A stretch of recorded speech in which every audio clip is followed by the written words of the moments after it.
Well, I've been out for the SEC Big 12 Challenge every year, tried to find 2 games, and I'll head to Tennessee after we finish here.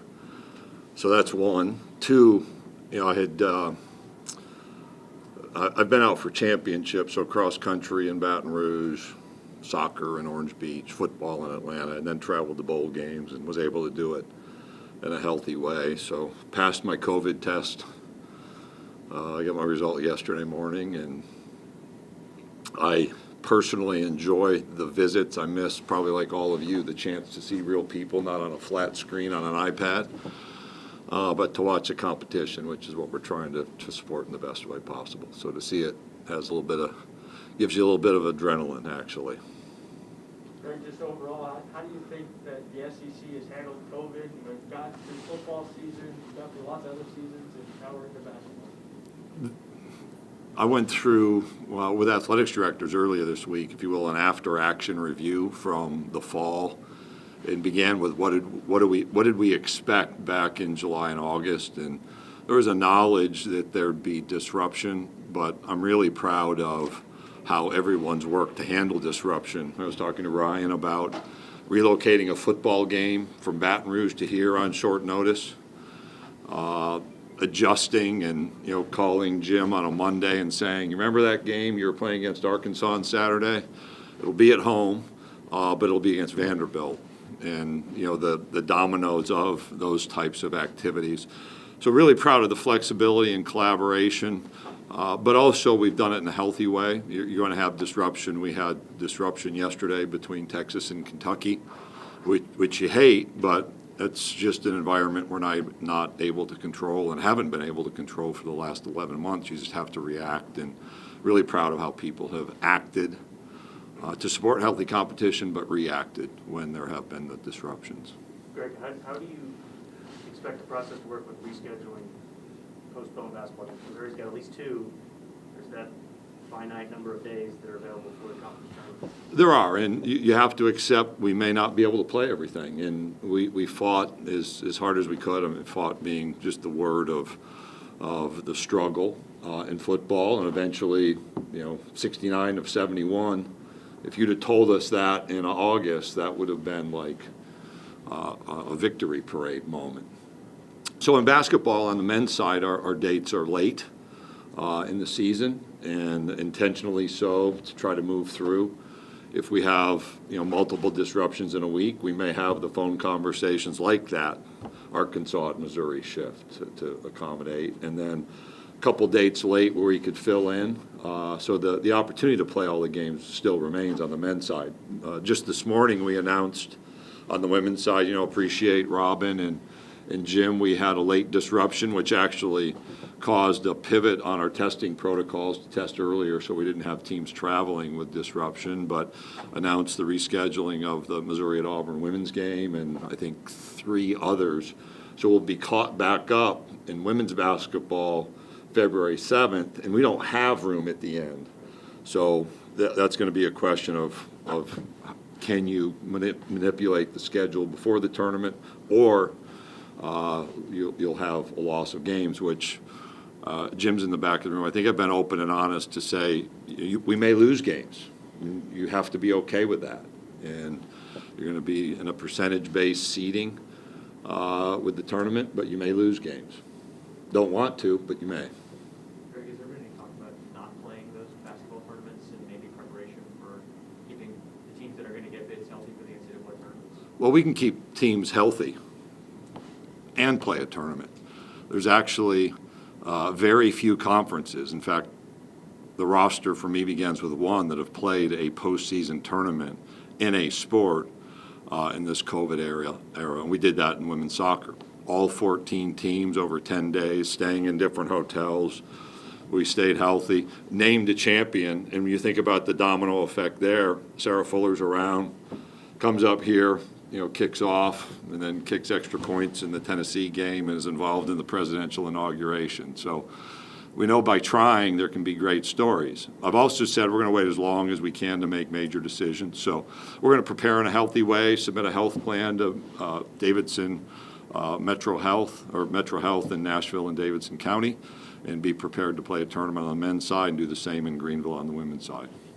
Greg, kind of along those same lines, I know there's been some speculation about teams potentially opting out of conference tournaments. Have you had any conversations like that, or is that possibly, you think, an option that could be available to SEC teams? Well, the great reality is the ethos of this conference is high-level competition. That's why you finished 69 of 71 games.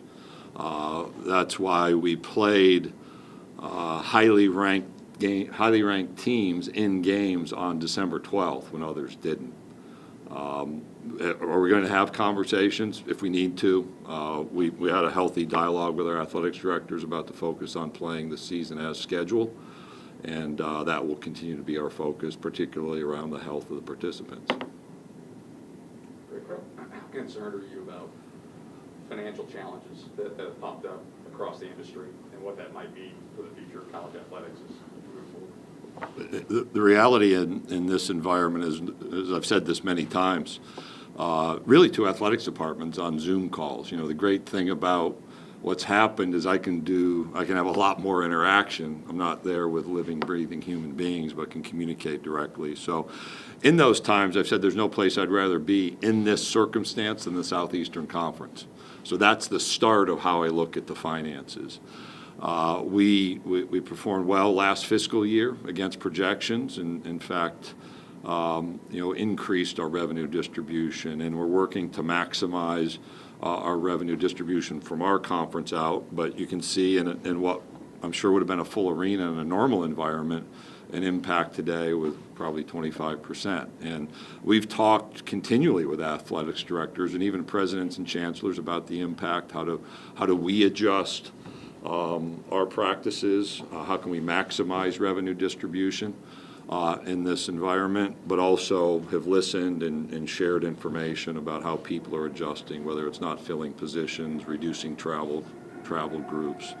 At the same time, we have the added expense of COVID testing, which last year at this time was clearly an unbudgeted reality that is a contributing factor. But the net is I'd rather be here dealing with it. We're going to have reductions across the board from a revenue standpoint that'll prompt decision making within each department, and I'm sure there'll be carryover, but I'm confident our programs will be able to adjust well, even if it takes some time through those adjustments to recover.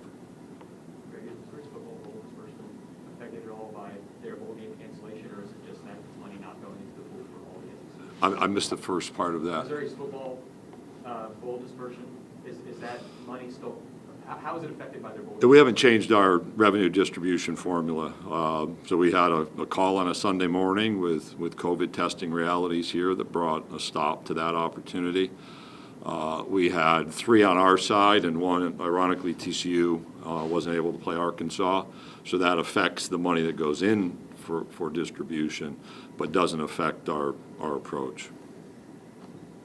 Greg, what do you think of the investment that we've seen recently in Mizzou facilities, potentially getting new indoor, and I guess just the way Eli Drake puts it in this first? Well, I'll give 3 points. One is I've really been impressed. I think Jim started, we were talking about the number of athletics directors I've worked with in my 5.5 years, actually more than 5.5 years now, and Jim came in, and I think like the next week there's a $9 million gift. So it's a sign of the health of the athletics program, the university, and the support base. So Jim, that was back in 2016, was it?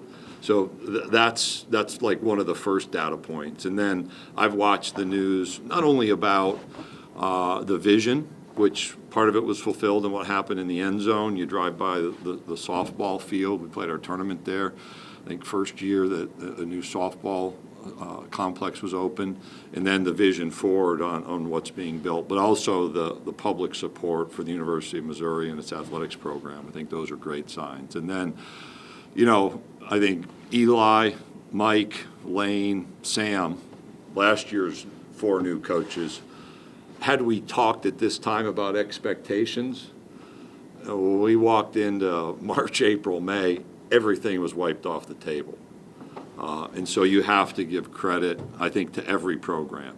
And I've said this publicly. I think every one of these teams should be invited back to homecoming, which I know is a big deal here in Columbia. I don't know if it's 10 years or 20 years, and celebrated for, the effort to get through this. But, a really remarkable effort at Missouri, tough first game with Alabama.